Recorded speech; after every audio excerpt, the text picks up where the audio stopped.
हमारे first media कर्मी जिन्होंने हमको यहाँ पे सपोर्ट किया आपने और हमारी आवाज़ यहाँ तक पहुँचाया, ये सब आपका हम आपका सत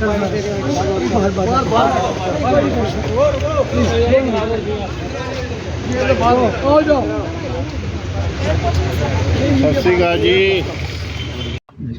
ब्लैक इंडस्ट्री जो है ऑटोज़ की जी, जय चंडी माँ all Jammu auto operators association UT उसके बैनर तले हम आए थे। अच्छा, और मिशन स्टेटहुड का अध्यक्ष होने के नाते इन्होंने ये मेरी जिम्मेवारी लगाई थी। बिल्कुल हाँ, कि और आज अच्छे माहौल में डिवीजनल कमिश्नर साहब के साथ बात हुई है और हमने अपनी मुश्किलें बताई हैं और उम्मीद है कि इनका मसला हल हो जाएगा। उन्होंने यकीन दहानी करवाई है और हमने ये भी कहा है कि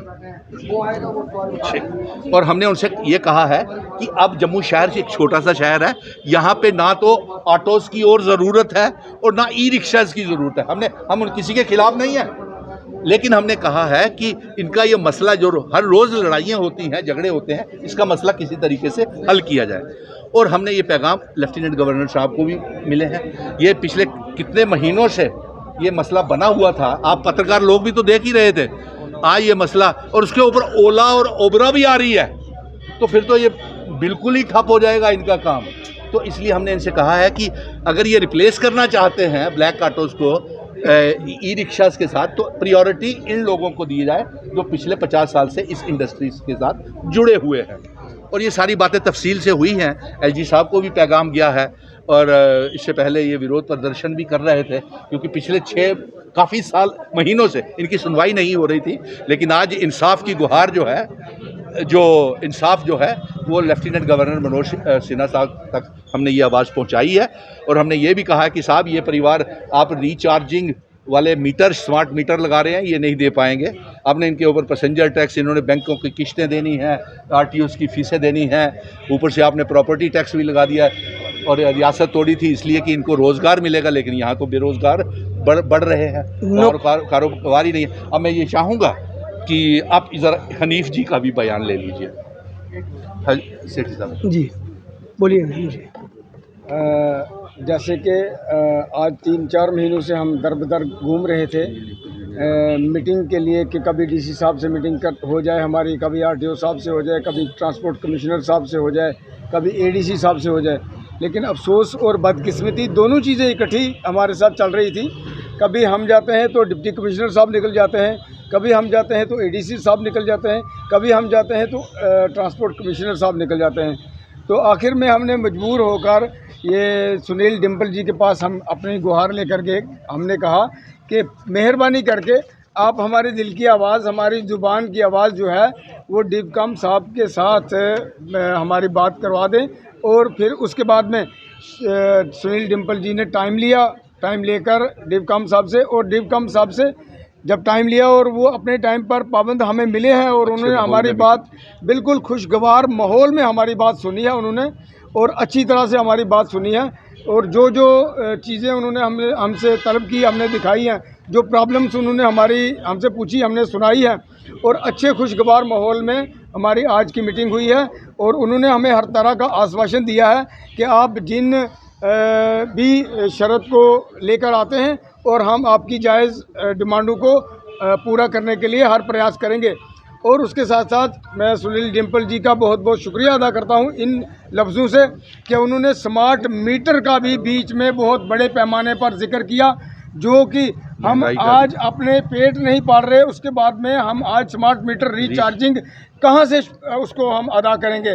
तो मैं सुनील डिम्पल जी का शुक्रिया अदा करता हूं। हमारी पूरी टीम हमारे साथ है और सबका शुक्रिया अदा करते, और मीडिया का शुक्रिया भी अदा करते हैं, और खसूसन हम सुनील डिम्पल जी का शुक्रिया अदा करते हैं। एक और ख़ास बात जो मैं बता दूं, उन्होंने डिपकॉम साहब ने एक कॉन्स्टिट्यूट कर रहे हैं कमेटी, और इन सब के नाम बीच में दायर कर रहे हैं। आरटीओ साहब ने भी कहा है कि आप अपनी लिस्ट बना करके दे दीजिए, आगे से जो भी काम होंगे तो इन्होंने दिए हैं। ये हनीफ साहब, सेठी, ये संजय जी, सतीश जी, और जितने भी इनके ऑफिस बीरर हैं, तो इन्होंने नाम दिया और ये आगे इनसे डिस्कस करके आगे चलेगी। तो मैं उम्मीद करता हूँ कि खुशगवार माहौल में मीटिंग हुई है, तो आगे भी ये कामयाब रहेगी। और ये विवाद ख़त्म करने के लिए आज मैं यहाँ पे, ना ई रिक्शा को कोई प्रॉब्लम हो, ना ये हमारी 50 साल पुरानी ब्लैक ऑटोज़ की इंडस्ट्री जो है ये भी ख़त्म नहीं होनी चाहिए। देखिए, ये हमारे सभी ऑटो वाले आप देख रहे हैं पीछे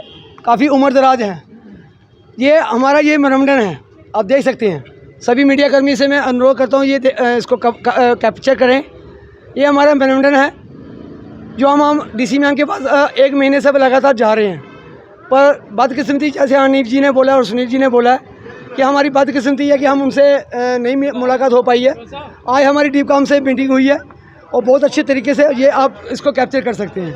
हम जय चंडी माँ ऑल जम्मू ऑटो ऑपरेटर्स और एसोसिएशंस यूटी, आज हम डीपकॉम का और सुनील डिम्पल जी का तहे दिल से शुक्रिया अदा करते हैं। जय श्री राम, जय माता दी। और मीडिया कर्मियों का भी वेलकम करते हैं।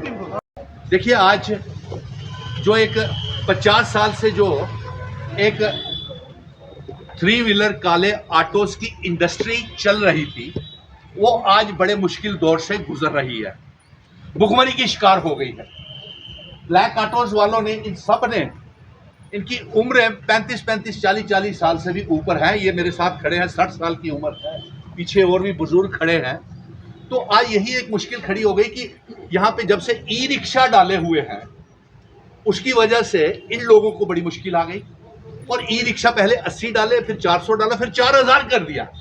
ये 7-8 हज़ार ये भी हैं, इनके परिवारों के चूल्हे बंद हो गए। इसी बात को लेकर के डिविजनल कमिश्नर साहब से हमने टाइम लिया हुआ था। आज बड़े अच्छे तरीके से, अच्छे माहौल में डिविजनल कमिश्नर साहब ने आरटीओ जम्मू और एडिशनल डीसी जम्मू को भी अपने ऑफिस में बुलाया हुआ था, नंबर 1।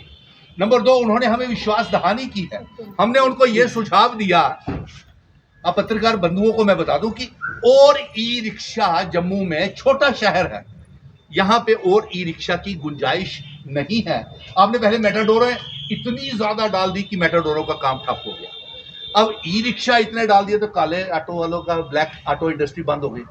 तो अब और मत ई रिक्शा की परमिशन दीजिए, 4000 बहुत होते हैं। और साथ में ये भी कहा कि अगर हमारे ये लोग रिप्लेस करना चाहते हैं आप सारे, तो इनको प्रायोरिटी दे करके ई रिक्शा के ऊपर लाइए।